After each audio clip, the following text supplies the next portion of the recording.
ఆకాశవాణి ప్రాంతీయ వార్తలు చదువుతున్నది ఎన్ మణి. ముఖ్యాంశాలు: పేద కుటుంబాల సాధికారతే కూటమి ప్రభుత్వ లక్ష్యమని ముఖ్యమంత్రి నారా చంద్రబాబు నాయుడు పేర్కొన్నారు. విశాఖ విజయవాడ మెట్రో రైళ్ల నిర్మాణం కోసం ఏపీ మెట్రో రైల్ కార్పొరేషన్ వివిధ కన్సల్టెన్సీలతో ఈరోజు అవగాహన ఒప్పందాలు కుదుర్చుకుంది.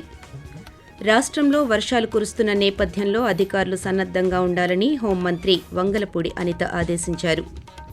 వచ్చే 4 ఏళ్లలో 20 లక్షల ఉద్యోగాలను కల్పించే లక్ష్యంగా ప్రభుత్వం పనిచేస్తోందని రాష్ట్ర మంత్రి కొలుసు పార్థసారథి తెలిపారు.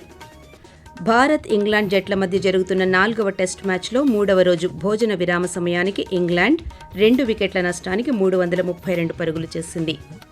వార్తల వివరాలు: పేద కుటుంబాల సాధికారతే కూటమి ప్రభుత్వ లక్ష్యమని ముఖ్యమంత్రి నారా చంద్రబాబు నాయుడు స్పష్టం చేశారు. ఈరోజు ఆయన రాష్ట్ర సచివాలయంలో జీరో పావర్టీ P4పై సమీక్ష నిర్వహించారు. ఈ సందర్భంగా మాట్లాడుతూ తాను కూడా కొన్ని బంగారు కుటుంబాలను దత్తత తీసుకుంటున్నానని వెల్లడించారు. పేదరికంపై చేస్తున్న పోరులో తనతో పాటు తన కుటుంబ సభ్యులు కూడా భాగస్వాములు కానున్నారని చెప్పారు. P4 కార్యక్రమం విజయవంతమయ్యేలా అన్ని చోట్ల అత్యుత్తమ విధానాలను అమలు చేయాలని అధికారులను ఆదేశించారు. ప్రపంచవ్యాప్తంగా ఉన్న తెలుగు ప్రజలను ఈ కార్యక్రమంలో మమేకం చేయాలని, ప్రవాసాంధ్రులను కూడా భాగస్వామ్యం చేసేందుకు ఏపీ ఎన్ఆర్టీ సొసైటీ సాయం తీసుకోవాలని ముఖ్యమంత్రి సూచించారు. విశాఖ విజయవాడ మెట్రో రైళ్ల నిర్మాణం, పర్యవేక్షణ, సాంకేతిక సహకారం కోసం ఏపీ మెట్రో రైల్ కార్పొరేషన్ వివిధ కన్సల్టెన్సీలతో అవగాహన ఒప్పందం కుదుర్చుకుంది. ఈరోజు విజయవాడలో జరిగిన కార్యక్రమంలో రాష్ట్ర పురపాలక పట్టణాభివృద్ధి శాఖ మంత్రి పి. నారాయణ సమక్షంలో సంస్థల ప్రతినిధులు సంతకాలు చేశారు. విజయవాడ మెట్రో డిజైన్లు, సాంకేతికత, పనుల పర్యవేక్షణ కోసం టిప్సా సంస్థతోనూ, విశాఖకు సిస్ట్రా కన్సల్టెన్సీలతోనూ MOU కుదిరింది. ఈ సందర్భంగా మంత్రి నారాయణ మాట్లాడుతూ రాష్ట్ర విభజన చట్టం ప్రకారం విశాఖ విజయవాడలో మెట్రో రైళ్ల నిర్మాణం ప్రతిపాదించారని తెలిపారు. వాహన ట్రాఫిక్ నివారణకు మెట్రో రైళ్ల నిర్మాణం మాత్రమే పరిష్కారమన్నారు. 3 ఏళ్లలో విశాఖ విజయవాడ మెట్రో రైళ్ల నిర్మాణం పూర్తికి చర్యలు తీసుకుంటున్నామని మంత్రి తెలియజేశారు. రాష్ట్రంలో వర్షాలు కురుస్తున్న నేపథ్యంలో తీసుకోవాల్సిన చర్యలపై హోంమంత్రి వంగలపూడి అనిత విపత్తు నిర్వహణ MD ప్రఖర్ జైన్ సిబ్బందితో ఈరోజు సమీక్ష నిర్వహించారు. ఈ సందర్భంగా ఆమె మాట్లాడుతూ వాయుగుండం రానున్న 24 గంటల్లో ఉత్తర ఒడిశా, పశ్చిమ బెంగాల్, ఝార్ఖండ్ దిశగా కదులుతుందని అన్నారు. ఎల్లుండి వరకు కోస్తా ఆంధ్రాలో అక్కడక్కడ భారీ వర్షాలు, రాయలసీమలో పలుచోట్ల తేలికపాటి నుంచి ఓ మోస్తరు వర్షాలు కురిసే అవకాశం ఉందని, అలాగే తీరం వెంబడి గంటకు 40 నుండి 60 కిలోమీటర్ల వేగంతో ఈదురుగాలులు వీచే అవకాశం ఉందని వివరించారు. ఉత్తరాంధ్ర జిల్లాల తీర ప్రాంతాల్లో సముద్రపు అలలు 2.9 నుంచి 3.6 మీటర్ల ఎత్తు వరకు ఎగసిపడవచ్చని తెలిపారు. వర్షాలు, వరద ప్రభావిత ప్రాంతాల్లో ముందస్తు చర్యలు చేపట్టాలని, ప్రమాదాలు జరిగే అవకాశం ఉన్న ప్రాంతాల్లో హెచ్చరిక బోర్డులు ఏర్పాటు చేయాలని జిల్లా కలెక్టర్లకు సూచించారు. వివిధ శాఖల అధికారులు సమన్వయం చేసుకుని పనిచేయాలన్నారు. బంగాళాఖాతంలో వాయుగుండం ఏర్పడిన నేపథ్యంలో మత్స్యకారులు సముద్రంలో వేటకు వెళ్లరాదని హోంమంత్రి అనిత సూచించారు. వచ్చే 4 ఏళ్లలో 20 లక్షల ఉద్యోగాలను కల్పించే లక్ష్యంగా ప్రభుత్వం పనిచేస్తోందని రాష్ట్ర సమాచార, పౌర సంబంధాల శాఖ మంత్రి కొలుసు పార్థసారథి తెలిపారు. శ్రీ పొట్టి శ్రీరాములు నెల్లూరు జిల్లాలో ఈరోజు ఆయన పర్యటించి నెల్లూరు రూరల్ మండలం వడ్డిపాలెంలో 85 లక్షల రూపాయల ఖర్చుతో చేపట్టిన రహదారి నిర్మాణ పనులకు శంకుస్థాపన చేశారు. అనంతరం పాత్రికేయులతో మాట్లాడుతూ వచ్చే నెల 15వ తేదీ నుంచి ఆర్టీసీ బస్సుల్లో మహిళలకు ఉచిత ప్రయాణ సౌకర్యం కల్పిస్తామన్నారు. అభివృద్ధి, సంక్షేమాలకు కూటమి ప్రభుత్వం అధిక ప్రాధాన్యతనిస్తోందని చెప్పారు. పరిశ్రమలను స్థాపించి నిరుద్యోగులకు మెరుగైన ఉపాధి అవకాశాలు కల్పించేందుకు ముఖ్యమంత్రి నారా చంద్రబాబు నాయుడు కృషి చేస్తున్నారని మంత్రి పేర్కొన్నారు. ప్రధానమంత్రి నరేంద్ర మోదీ తన మనసులోని భావాలను ఆకాశవాణి ద్వారా దేశ ప్రజలతో పంచుకునే మన్ కీ బాత్ మనసులోని మాట కార్యక్రమం 124వ సంచిక ఈ ఆదివారం ఉదయం 11 గంటలకు ప్రసారమవుతుంది. ఆకాశవాణి ప్రాంతీయ వార్తలు వింటున్నారు.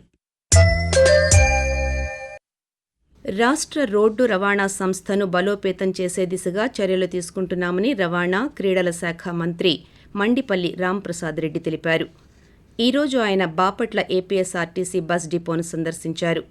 అనంతరం ఆయన మాట్లాడుతూ రాష్ట్రంలో కార్మికులు ఎక్కువ సంఖ్యలో ఉన్న అతిపెద్ద సంస్థ ఏపీఎస్ఆర్టీసీ అని అన్నారు. ఆర్టీసీ సిబ్బంది సంక్షేమానికి ప్రభుత్వం కట్టుబడి ఉందని చెప్పారు. ఆర్టీసీ సంస్థను అభివృద్ధి చేయడానికి ముఖ్యమంత్రి నారా చంద్రబాబు నాయుడు చర్యలు చేపడుతున్నారని తెలిపారు. త్వరలో రాష్ట్రంలో 3,000 ఎలక్ట్రిక్ బస్సులను నడుపుతామన్నారు. సంస్థకు పూర్వ వైభవం తీసుకురావడానికి అవసరమైన చర్యలు తీసుకుంటామని మంత్రి పేర్కొంటూ ఆర్టీసీని ప్రక్షాళన చేసే విధంగా ఈరోజు చర్యలు తీసుకుంటున్నాం. లారీ ఓనర్ల యొక్క అసోసియేషన్స్ అలాగే వారి విజ్ఞప్తి మేరకు ప్రభుత్వానికి ఆదాయం తగ్గినా కూడా వాళ్లకు సిస్టమ్ను దృఢంగా ఉండేదానికి నిర్ణయం తీసుకోవడం ఇది ఒక సంచలనాత్మక నిర్ణయం. తప్పకుండా గ్రీన్ ట్యాక్సే కాదు, రాబోయే కాలంలో ఏ ప్రయాణికుడికైనా ఏ ఓనర్కైనా ఎవరికి ఏ సమస్య లేకుండా ట్రాన్స్పోర్టేషన్ సిస్టంలో అయితే మార్పులు తీసుకొని వస్తాం. ఫిడే మహిళల చెస్ ప్రపంచ కప్ గ్రాండ్ మాస్టర్ సెమీస్లో కోనేరు హంపి అద్భుత ప్రదర్శనతో ఫైనల్కు చేరింది. నిన్న రాత్రి టై బ్రేక్లో హంపి 5-3తో విజయం సాధించింది. ఈ సందర్భంగా కోనేరు హంపికి గవర్నర్ అబ్దుల్ నజీర్ అభినందనలు తెలియజేశారు. ఫైనల్ మ్యాచ్లో ఆమె విజయం సాధించాలని ఆకాంక్షించారు. కాగా కోనేరు హంపి ఫైనల్కు చేరుకోవడం పట్ల శాప్ చైర్మన్ రవి నాయుడు హర్షం వ్యక్తం చేశారు. వరల్డ్ కప్ ఫైనల్లో అడుగుపెట్టిన తొలి ఇండియన్గా హంపి ఘనత సాధించిందని పేర్కొంటూ ఫైనల్లో ఆమె విజయం సాధించాలని ఆకాంక్షించారు. కార్గిల్ విజయ్ దివస్ సందర్భంగా రాష్ట్ర గవర్నర్ ఎస్ అబ్దుల్ నజీర్ కార్గిల్ యుద్ధంలో అమరులైన భారత సైనికులకు ఘనంగా నివాళి అర్పించారు. 1999 నాటి కార్గిల్ యుద్ధం భారత సాయుధ దళాల అచంచలమైన ధైర్య సాహసాలు, దృఢ సంకల్పానికి శక్తివంతమైన చిహ్నంగా నిలుస్తుందని ఆయన వ్యాఖ్యానించారు. దేశ సార్వభౌమత్వాన్ని కాపాడేందుకు సైనికులు ప్రదర్శించిన ధైర్యం, పరాక్రమం, నిబద్ధత భావితరాలకు స్ఫూర్తిదాయకమని పేర్కొన్నారు. వైద్య వృత్తిని సేవగా భావించి నిరుపేదలకు సహాయపడాలని త్రిపుర గవర్నర్ ఇంద్రసేనారెడ్డి వైద్య విద్యార్థులకు సూచించారు. తిరుపతి ఎస్వి మెడికల్ కళాశాల ఆలమ్నీ ఆడిటోరియంలో ఈరోజు జరిగిన వైద్య విద్యార్థులతో ముఖాముఖి కార్యక్రమంలో ఆయన పాల్గొన్నారు. ఈ సందర్భంగా మాట్లాడుతూ వైద్య విద్యార్థులు విద్యను పూర్తి చేసిన తరువాత సమాజానికి ఉపయోగపడే విధంగా పనిచేయాలని సూచించారు. ధనార్జన పక్కన పెట్టి సేవా దృక్పథంతో పనిచేస్తే సమాజంలో వైద్యులకు మరింత విలువ పెరుగుతుందని ఆయన పేర్కొంటూ వైద్య రంగం అంటేనే వెలుగు చీకట్లు రెండు చూస్తున్నాం. వైద్య రంగంలో సమాజం నుండి 100% విశ్వాసం పొందలేకపోయినా అత్యుత్తమ సేవలను అవసరమైనటువంటి వారికి అందించి మనం బజార్లో దేవుళ్ళ కింద కూడా మనల్ని పిలిపించుకున్నటువంటి సందర్భాలు ఇప్పుడున్నటువంటి డిజిటల్ యుగంలో ఉన్నాం. నూతన టెక్నాలజీస్ మన ముందుకు వస్తున్నాయి. ప్రతిరోజు కొత్త కొత్త అంశాలు, మందులు, మిషన్స్ మన దగ్గరికి వస్తున్నాయి. వాయవ్య బంగాళాఖాతం, దానిని ఆనుకుని ఉన్న పశ్చిమ బెంగాల్ తీర ప్రాంతాల్లో ఏర్పడిన వాయుగుండం గత 3 గంటల్లో గంటకు 13 కిలోమీటర్ల వేగంతో పశ్చిమ బెంగాల్ను ఆనుకుని ఉన్న తీరాలను చేరింది. ఇది రాబోయే 24 గంటల్లో గంగానది పశ్చిమ బెంగాల్, దానిని ఆనుకుని ఉన్న ఉత్తర ఒడిశా, జార్ఖండ్ మీదుగా పశ్చిమ వాయువ్య దిశగా కదిలే అవకాశం ఉందని అమరావతిలోని భారత వాతావరణ కేంద్రం తెలియజేసింది.